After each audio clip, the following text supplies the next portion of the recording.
te whei au ki Te Ao Mārama. Kua riro te Kaiwhiwhi i te tohu tangata o te tau o Aotearoa, māngai kāinga Māori anō hoki a Ricky Houghton ki te pō. He whakaaturanga tuitui pūeru e wero ana i ngā tūāhua o te tāmi ki tōna ao.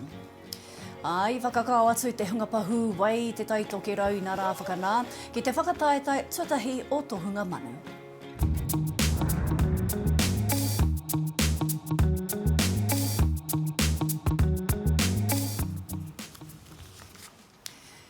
E raurangatira mā huri noa rarau mai ki Te Ao Mārama. He muri aroha, kua huri a tuara taratara kia Ricky Houghton no te pātū, Ngāti kahu me Ngāti whātua. Kua rere nā roi mata me ngā mihi ki te tangata e kaha whakaheke tōta kia whai whareaia ngā Māori i Te Tai Tokerau. Nāna te tarahiti he koro wai i arahi nā tau. I tohua hoki, ko ia hei māngai hapori o te tau, hei tangata o te tau hoki mō Aotearoa i te tau rua mano te kau māwaru. Hoi anō, hei kōrero i ngā nekehanga o te tangihana kia tahuri atu i nāia nei ki tā mātou karere kia tūmamau harawira atu i te marae o te piringa tahi i tēnei wā.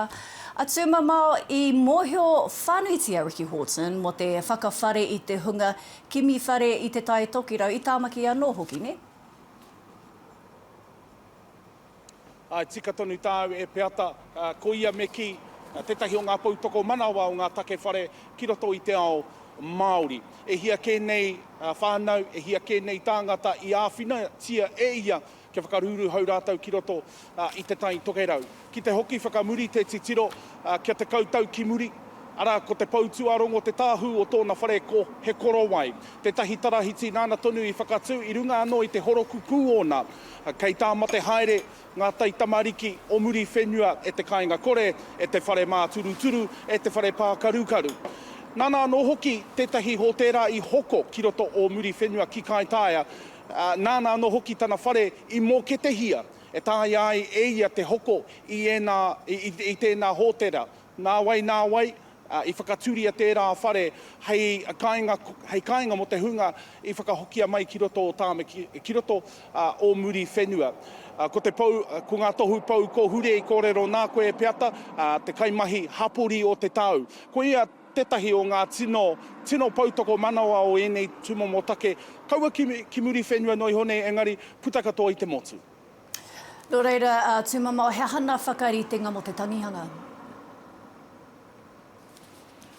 Kia mōhio mai tātou, e hara i te mea ko muri whenua nahe anō tōna kāinga. I noho kāinga rua ia ki roto ki tāmaki makaurau, ki te uru o tāmaki makaurau, mō tētahi wā roa. Nō reira i whai pakiaka ia ki roto i te uru o tāmaki makaurau. Nā reira ka noho mai ia ki kone ki te piringātahi o te maunga rongo marae ki te uru o tāmaki makaurau mō ngā pō erua. Hei a wena rei hoki atu ai ia ki te kapungaringa o tōna iwi o muri whenua, o tira o na rahinga o te pātu. Ka pai tēnā koe tūmamau. Nā ki ngā take o Te Ao Mārama i nāia nei, ko te kai kaunihera arohe o toi moana, ko toi kai rākau iti kai te whai kia hoki anō ia ki rō kaunihera, hei te kōwhiringa pōti e tū mai nei. Ara kia hoki atu ki tōna tūru o kōhi, i raro i te maru o te pāti Māori. Hei tā iti, kua angi tū wāna mahi, me ngā mahi āna hua kai kaunihera e rua māngai Māori, ka mutu, ko tāna e whakapono ana mā te hono ki te pāti Māori e horapa ai ngā whāinga mo te Māori i raro i tētahi rōpū a motu. Hei tā John Tami here kai te kua katoa rātau i te ekenātu o iti ki te waka. Nā ko oho mairangi, tētahi whakaaturanga tuitui pūeru, e wero ana i ngā tūāhua tāmi i tērā o ngā ao. Ko tā tōna kai tohu, kai tuitui pūeru hoki, tā Kaiwhiwhi, ko tōna tūmanako nui kia iwi take ai te titiro ki ngā whakairo, ki ngā huahua me te rerehua. Kai a Herewini Waikato tēnei pūrongo.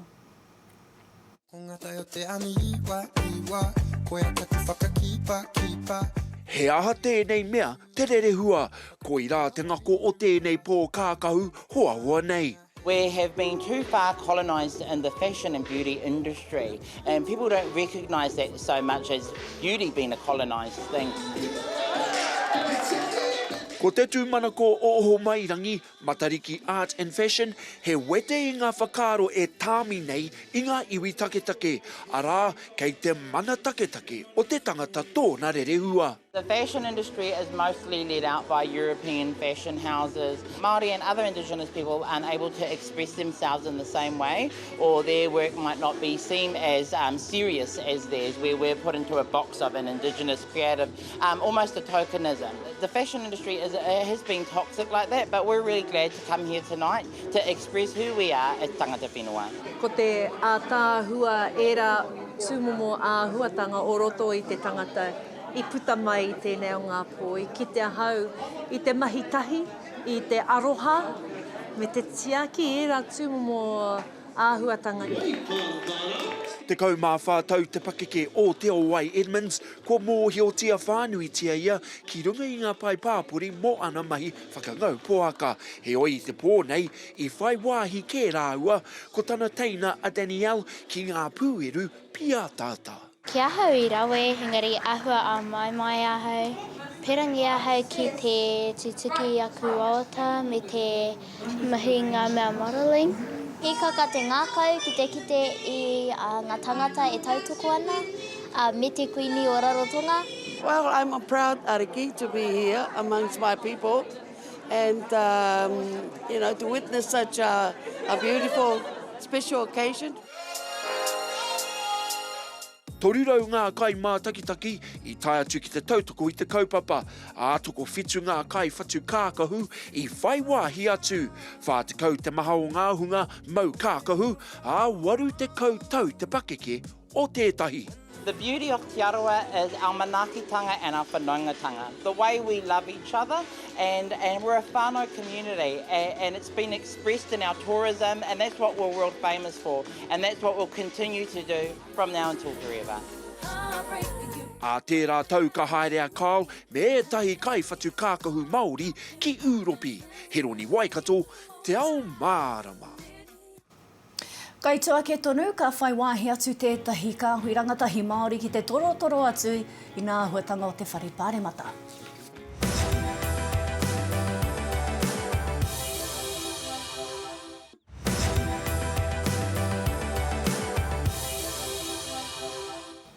Nau mai anō. Ai tēnei wiki, whakarauika atu ai te rangatahi ki te nohona paremata a te huna rangatahi. Engari hai whakarahi ake I te hunga rangatahi ka whai wāhi atu ki te whare paremata I whakatūria hoki tētahi wānanga mana rangatahi Māori e whātekau. Ko tōna whaina kia mōhio pū ai rātau ki te ao tōranga pū me nā neke hanga o te whare. I reira hoki tā mātau karere take tōranga pū a whatitiri te wake. Arā ngā kaiarehi Māori o te āpōpō e whakaohoho ana I te whare paremata. Good question. E whakarauika mai ana ngā rangatahi Māori o te motu ki tētahi wānanga me te kawe mai ngā take nui e pākau ake ana ki a rātau me o rātau hapori. Nō reira, koina tētahi kaupapa e tōia mai ana e hau, ko te matehine ngaro tērā. Kore whai mātou ngā raumi ki te nota, hei tino pua wai I a tātou ngā rangatahi I reira. Government was implemented in 1853. Gee, that's a long time ago, eh? Only Fire Deb was here then. He mea tono rātau e te Pāti Māori tō mua I te paremata rangatahi kātū I tēnei wiki. Ko tahi ana ke te mema rangatahi mō ia mema paremata, ko tā te Pāti Māori hia kia nui ake te whaiwāhitanga o te hunga rangatahi ki te whare paremata. This is about us bringing in our youth to be able to pass on the baton of succession, most importantly, to show them and to show Parliament the magic of the rangatahi that we have. So they're here to own their space. Ko te atahaya jury, te mokopuna te kairangahau I Humānea, a tā Mason jury, hei tāna ahakoa I rere te a mai I tōna kuhunga ki te whare paremata, he hua nui ka puta I tēnei wānanga. Ko tētai o ngā take matua, ki te whai wāhi, ki te nohotahi ki ngā rangatahi, me te rongo I o rātou whakaaro, mā te rongo i o rātou whakaaro ka puawai ake ngā whakaaro i roto i ahau. Ko Luke Christopher Orbau, tāku ikua. Ko Luke Orbau tētahi o ngā rangatahi kōtahi raurua te kau o te paremata rangatahi ka tū i tēnei wiki.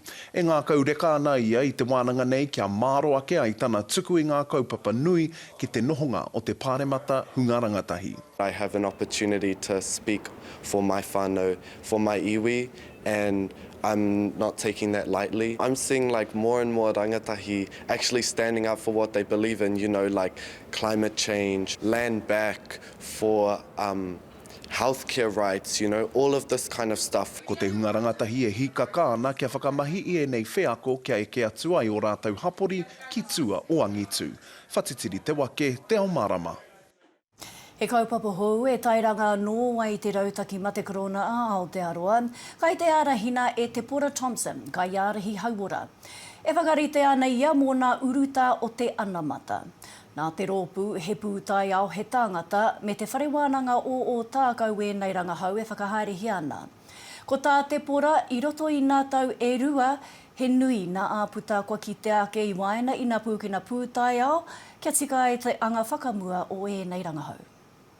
Essentially, we will commission research priorities for infectious disease. What sits behind that, though, is the need to connect with our people, to come alongside them, behind them, to bring those voices in, to convene a taumata mātauranga, where we will, in consensus, together sit down and work out what those priorities are. Where do we need to be focused, and who do we need to be talking to and working with? Ko Hani Hireme Smaila, I hopu mano o te ao Riki, te ringa tohu hou ki te puari Riki o Aotearoa. I tohu ai te hui ātau a te puari i te rāhoroi kua hori. He toa tākaro Riki, whutupōro hoki a Hani, he kāpene ōmu o te kapa rarau he kiwi o na tau te kau mā waru I roto I te kapa. E toru te kau mā rua katoa āna tākaro whakamātautau. E rua āna tōhanga I te whakataetae ipu o te ao. E toru nā wā I tohua ia ki te tohu kai tākaro rarau he kiwi toa o te tau. Kai te whakanui te kapa pango tā roaroa I tā rātou tōhanga ki te kapa Philippines I te whakataetae FIBA ipu o āhia I Jakarta I tata nei. E iwa te kaumārua nā tatau ki te whitu te kaumārima. Kia noho wai rātou ki te tuarua o te rōpū D o taua whakataetae. He orana nā kau te tōhanga nei, whai muri I tā rātou henganga nui I te tira o Lebanon I te ata o te Praere. Mā te kotahi rau mātahi ki te 51. Ko tā te kai tākaro o tohi raukura Smith Milner. Kua mai ake te kapa I tēnei Wikitoria. Ka mutu ka āta arotaki hia tēnei tukina I mua I tā rātou whakataetae ki te kapa o Syria I ngā whiringa whānui. We're pretty level-headed. We know how good Syria can be, and we've got a pretty young and inexperienced team, so we're going to try use our youth against them and get up and down the court a bit more. Tai hoa ke nei I whakakao atu te hunga pahū wai I te Tai Tokerau nā rā whakanā ki te whakataetae tuatahi o Tohunga Manu.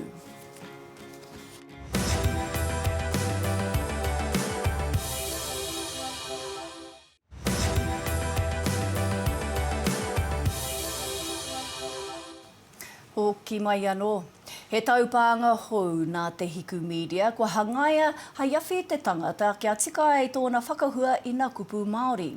Nā kua hono mai a tākuta Gianna Leone, tētahi ona kaihana ki te kōrero mō te taupānga nei.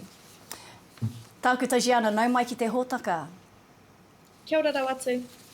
Tuatahi, hea me whai wāhi ai tētahi taupānga e aropu ana ki te rangi o te reo? He mea pai tērā, he pātai pai.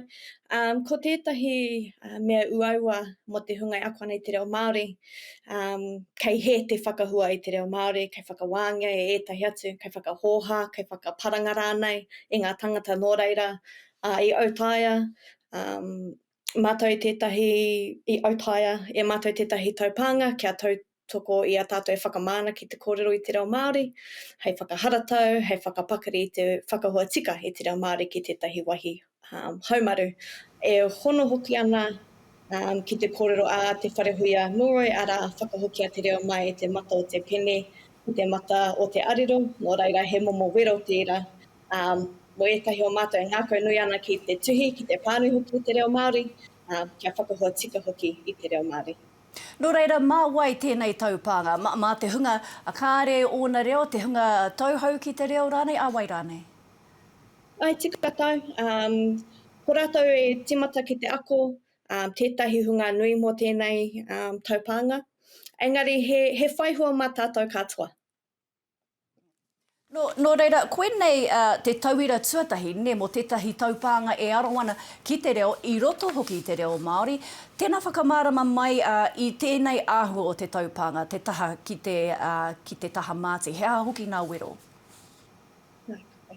Ko tētahi āhuatanga miharo o tēnei taupānga, ko te whakahoki ngā wātone. So, i a koe kōrero atu ki tō waia, ka whakahoki tika ana, tō tika ana, te mihini, hea tukupu pūmanoa ako mihini ki a koe. Hei whakamōhio te a koe me whakapakari anō i ētahi o ngā kupu, i ētahi o ngā rerenga. Mena e tino pairau atu rānei tō kōrero. So he maha ngā mahi i mahia i mua i tēnei mea i kitea i nāia nei, engari he mea tino miharo. Kia mātou. Ki taku nei mōhio, e rua te kau mā whāna akoranga o te taupānga kia rongo wai ngā rangi hou. Te ahuna he akoranga reo Māori tēnei, ne, hari te taupānga how to, o ahara nei? Ai, tika tau. Koe ara tētahi o ngā kōrero i wainganui a mātou i a mātou e hangana i tēnei taupānga, ko te mea, e hara i te mea hei whakako i te reo Māori, ko te mea ki te whakapakari i te whakahua i te reo Māori. Koe ara tētahi mea rere kēpia o tēnei taupānga, ko te whakahua te mea nui. Ahakoa, he momo mātauranga, he momo akoranga i wainganui i ngā mea. Ka pai, tākuta Gianni Leone, kāre e ā, rika nei te mihi iwe nā whakamārama au, me tā koutou taupānga hou nei.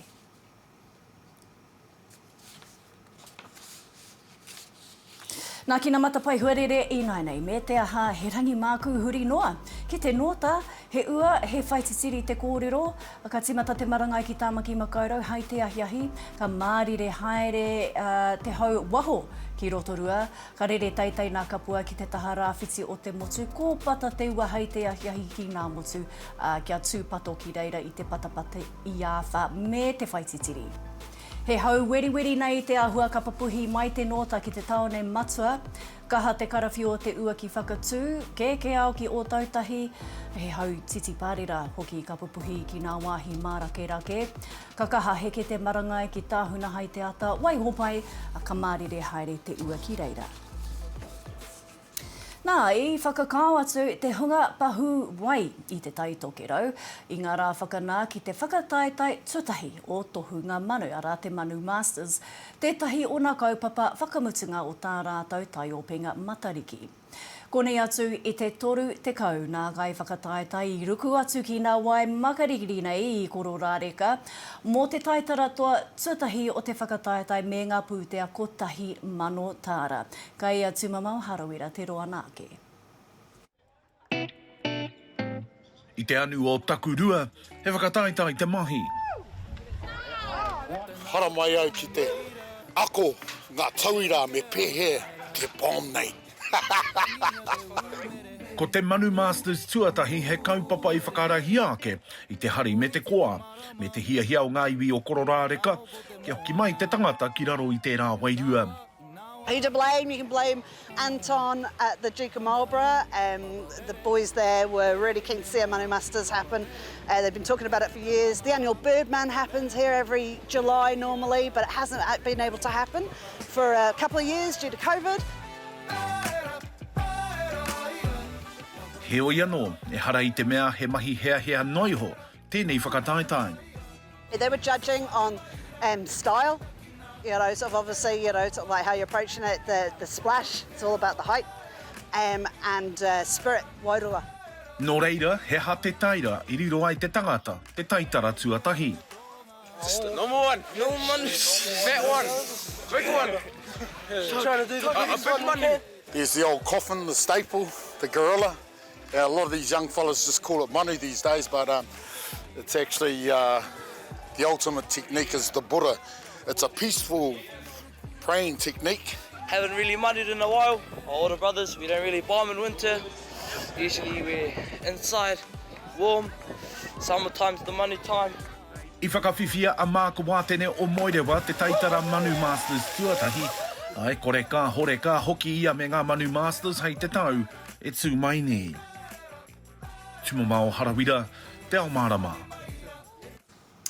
Akāti, koina nā piki me nā heke a Te Ao Māori, a tēnā toro atu ki tā mātou whārangi ipurangi. Te taupanga rānei a Te Ao Māori News, mo te roa nāke o wā mātou karere. Nā mā te waiata nei e ki ana ko haramai moana nā te kapahaka o te whānau wāpunui e ki naki i nā kōrero o te ahureira. Nā tuia mātou katoa kia āio, kia Māori ori hoki te noho.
Away.